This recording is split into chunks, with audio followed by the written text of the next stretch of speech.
Jane Jordan-Meyer, a leading crisis communications expert from Australia and now working in the US, says in a recent book that she's written that the more time you put into developing your crisis communications plan now, the less time you will have to spend trying to figure out what to do when crisis or disaster strikes. You implement the plan. And today, that's what we're going to be talking about together. 3 important elements of emergency management planning. The first element we're going to consider is preparedness. This is absolutely imperative, and it's important that we do it now. This is the phase of emergency management where we're working together to think about how can we lessen the impact of any type of disaster or emergency event that strikes our particular part of Ontario.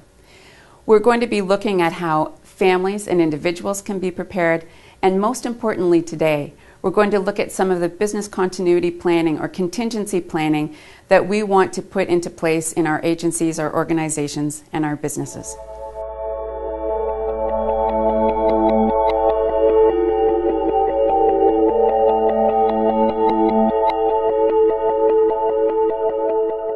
Over the past 6 years, the County of Simcoe has been working closely with its emergency management partners across Simcoe County and indeed across Ontario. And as part of that process, we have developed a comprehensive emergency response plan that will serve us well if an emergency or disaster strikes here.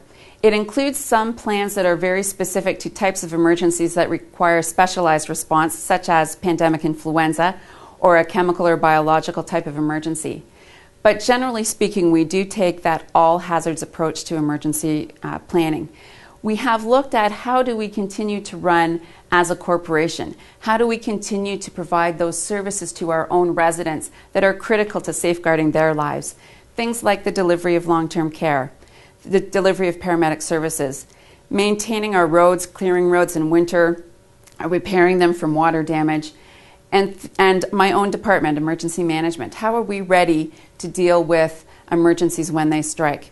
We also know that we serve a vulnerable population, and we have plans ready to communicate with those most vulnerable in our community so that they know what help is available to them. We have tested these plans in a number of other very significant emergency exercises, and today is going to be an exciting opportunity for our broader community partners to participate in this with us.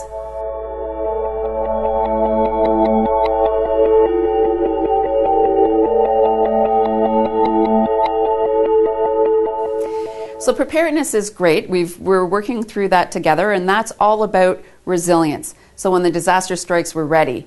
Now we're going to talk about response, and that's when a disaster has happened. In the County of Simcoe and across Ontario, we take an all hazards approach to emergency management planning, and that means that we like to have plans that make us ready for anything.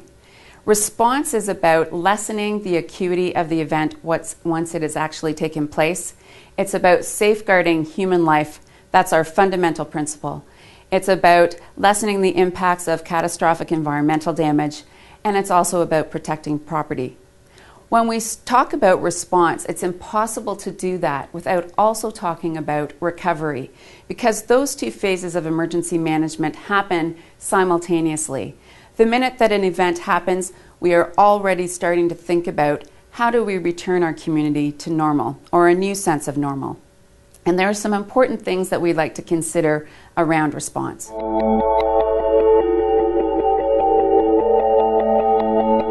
When we speak of recovery in emergency management planning, we are really talking about 2 separate phases of recovery, and both are equally important, but quite distinct. The first is around business continuity recovery. So if you are a business organization or a government agency, you want to know that you are going to be able to return your organization to its pre-event state, or as close to that as you can get.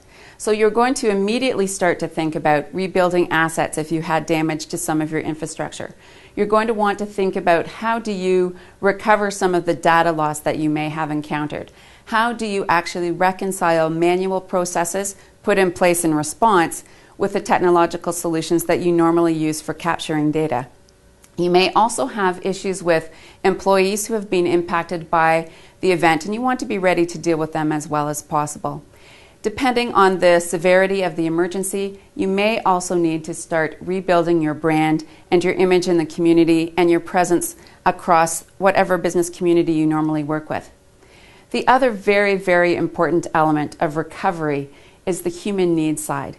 There is a huge component of emergency management planning that is quite specific around critical incident stress management or post-traumatic stress management, where we are looking at the psychological health of people who have been impacted by the event. We look at helping them by meeting their basic needs, and so we have things in place like emergency social services planning, tools that we use to help people know that we are concerned and caring about them. We meet those needs with compassion as soon as the event happens, and that phase can last for several weeks. In some cases, it may last for several months.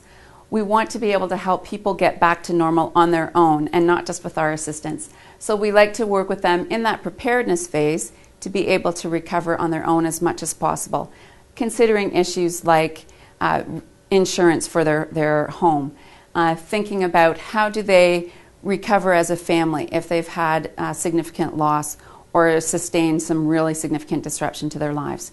So I'm going to be inviting you to think about these principles as we proceed throughout the day, and now I invite you to listen to what some of our local experts have to tell you.